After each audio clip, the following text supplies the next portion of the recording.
How you doing, guys, and welcome back to another wee episode. Today I'm going to give you an insight into my latest tent, or my new tent. This is the Sierra Designs High Route 3000 backpacking tent. As you can see, it's a very small tent, and that's because it's an unsupported tent, i.e. it doesn't come with any poles. So to get this, you have to have some walking poles that are capable of extending to 125 centimetres. The tent itself retails in the UK. I got this for £275. It weighs 898 grams on its own, including the pegs. It's 978 grams. So in total, what you get here is just under a kilo. And combine it with the poles, depending on the weight of your poles, this whole setup for me is about 1400 grams. Like I say, it's a one-man tent. It's an outer pitch first with a bug net inside. It's absolutely probably the best tent that I've ever owned, and I stumbled across this while I was looking for a lightweight rucksack, and I opted to go for this instead, spend my cash at that point on this. But without further ado, let's get it set up and I'll give you a look at the tent as it is.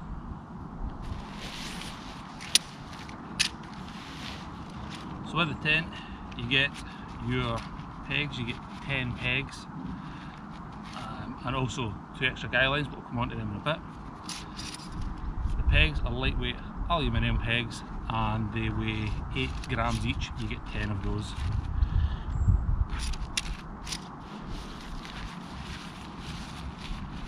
You get your outer fly, which is this, and as I say, it packs right down into pretty much as small as you can get it, and it's a sil nylon, so it's very water repellent. You also get your inner bug net, which can be pitched on its own. Again, we'll come on to that, and that's pretty much, that's what you get for your £275. So let's get it quickly pitched up.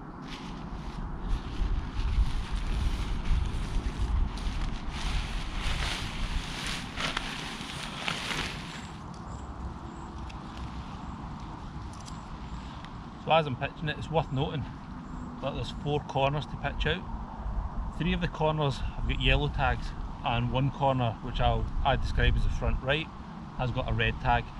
That would be my front edge of the tent, so basically pitch that towards the wind. So if the wind's coming in, I'm going to do it as the wind is coming in this way, and then you'll see the way that the wind would go over the tent once it's pitched. But I'll get these 4 corners pegged out and we'll take it from there.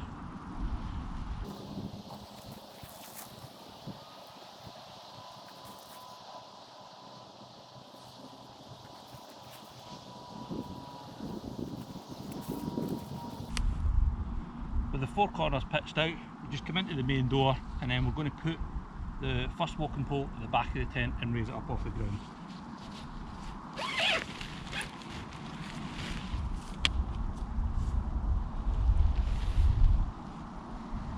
And as I said, you set your walking poles to 125 centimetres, and that should stand you in good stead.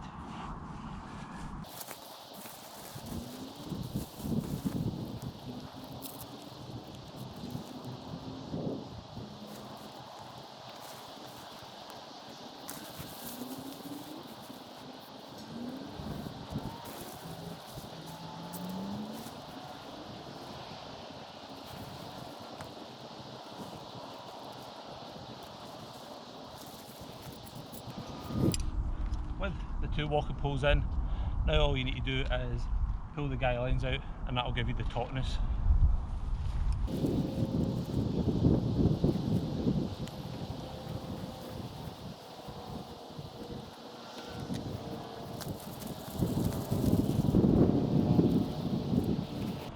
So you can't go around the 4 corners down and cinch it down, bringing that base closer to the ground, keeping the wind out.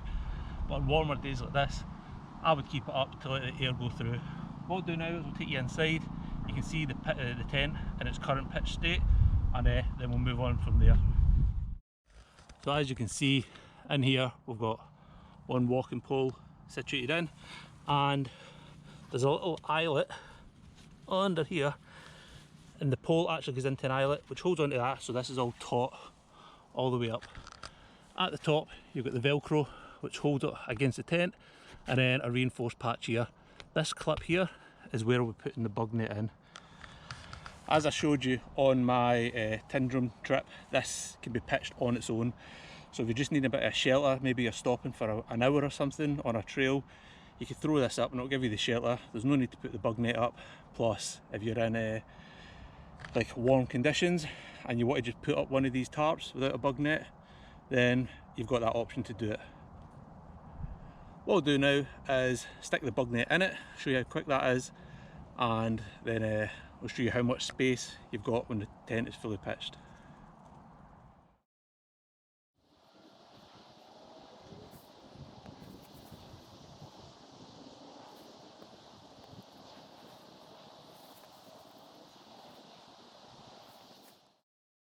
And it's just a case of this little clip clipping onto the tent, and then you've got this tensioner for once you're all up and you want to cinch everything up tighter.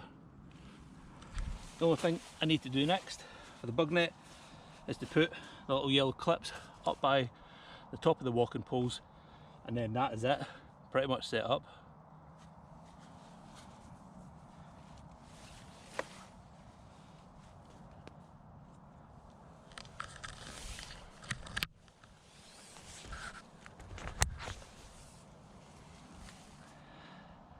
And there we have it, that's the tent up with the outer and the bug net. I've also brought my roll mat, so what I'll do is I'll inflate that and I'll show you just how much space you've got inside.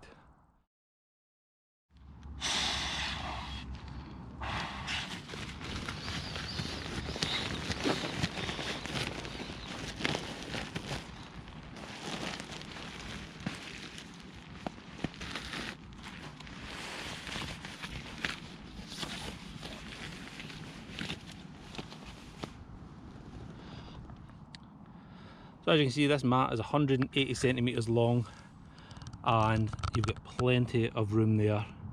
One of the things with the asymmetrical design is that because it's pulled up from two opposite angles, it raises the inner that bit sharper, so you've got a lot more headroom than you would do on just like an Apex style frame.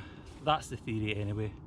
Like I say, I'll put myself in it and you can see just how much room you get inside these tents.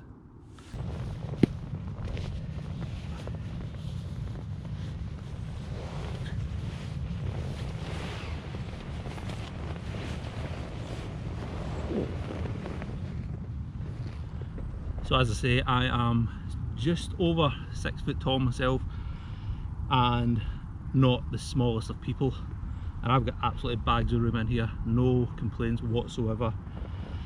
I said on my Tindrum video, when you initially pitch it, it might look a bit flappy, just the way it's anchored at the four corners, but once you're in the inner, it pushes all that out and everything just tightens up, and you can tweak it by pulling all the little tensioners that are lying about.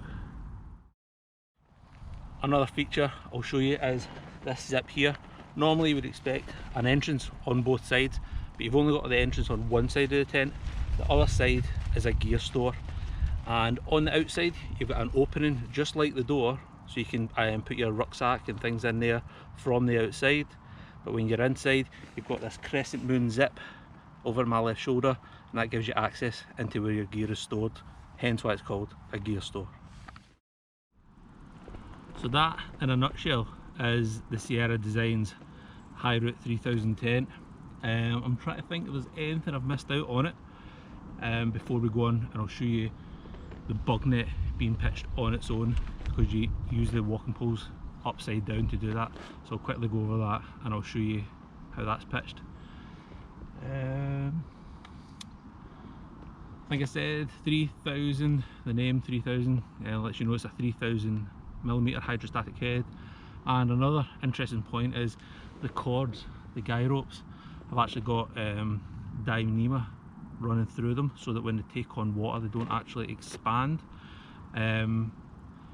So basically, like a cotton or anything like that would take on water and it would expand, but the Dyneema doesn't take on water, so it holds them taut. So in heavy rain you won't get any sagging of the guy ropes, and I've put them under some tension and they seem to be holding fine. But yeah, let's get it pitched as a bug net only and I'll show you that. Before I go on to pitching it as the bug net only, there was a couple of points I missed out. I just want to go over. So as I said at the start, you get the 2 guy ropes. These can be put onto these extra points which run down basically the door of the tent, but also you can clip them onto here and run down the guy line and basically give yourself a bit of an opening. So if it's warmer weather if it is warmer weather like this, you can open the door and just let the air get through. These are the only additions I have put in. I've put them in myself, and they're little Night Eyes S beaners. They hold 1.5 pound or 2.7 kilo. Absolutely safe as houses. I've used them on lots of things before. It just means that you don't have to mess about with knots. You can clip this onto here, and if it has to change, you can clip it onto the additional support up the door. But let's get that bug net pitched and I'll show you what it's like.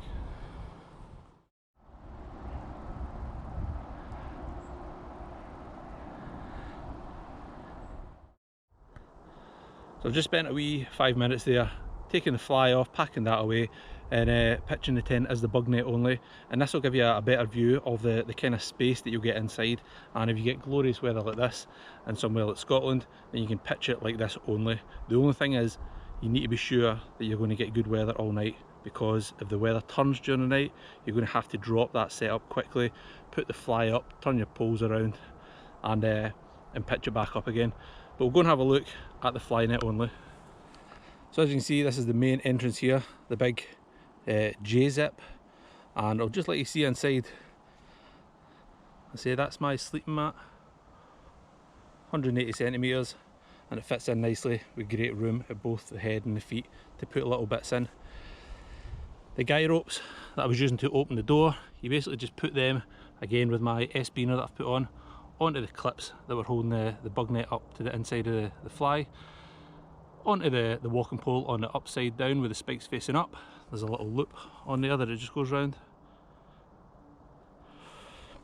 and then your 4 corners, you now peg them out rather than clipping them on to the fly sheet.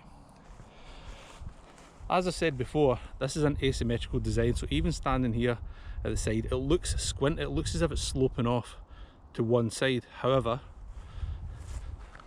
if we walk round to the tent the opposite way, you'll see that it's doing the same. It looks as though it's sloping off towards the side. It's just the way that it's that the poles are being pulled out. I've also put my little 35 or 32 litre rucksack down the side, just to give you an impression of the size. And as I said, this would be where the door of the fly is. Store your gear in here, and you've got this crescent like opening to get to your gear stuff.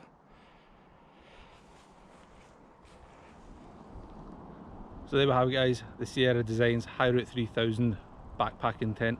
Sil nylon, 1 man, unsupported trekking pole tent. It retails at £275 to £300 here in the UK. I got it at £275, purchased with my own money. It's absolutely a brilliant tent. I've loved it every time I've been in it so far, which has just been a few outings. It's been absolutely brilliant. I'm about to take it with me as my tent of choice on the West Highland Way. So 7 nights I'm going to be staying in this badger, and we'll see how it gets on. I absolutely love it so far. It held up well when I was doing the recent Tinder Monroes, and that difference in weight from my 2.8 kilo Vango Banshee to this 1450 grams, it's just absolutely brilliant.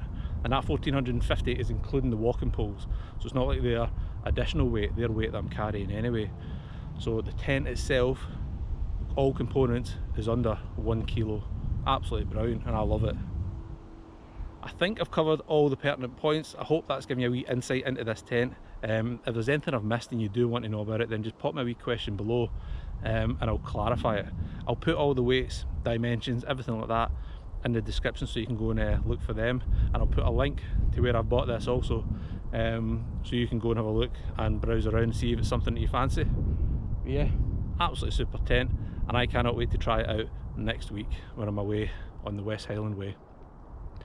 Until next time, I hope you've liked it. If you have, give it a thumbs up, and if you want to see more videos like this, including my outings on the hills, then hit the subscribe button, and I'll see you on another outing.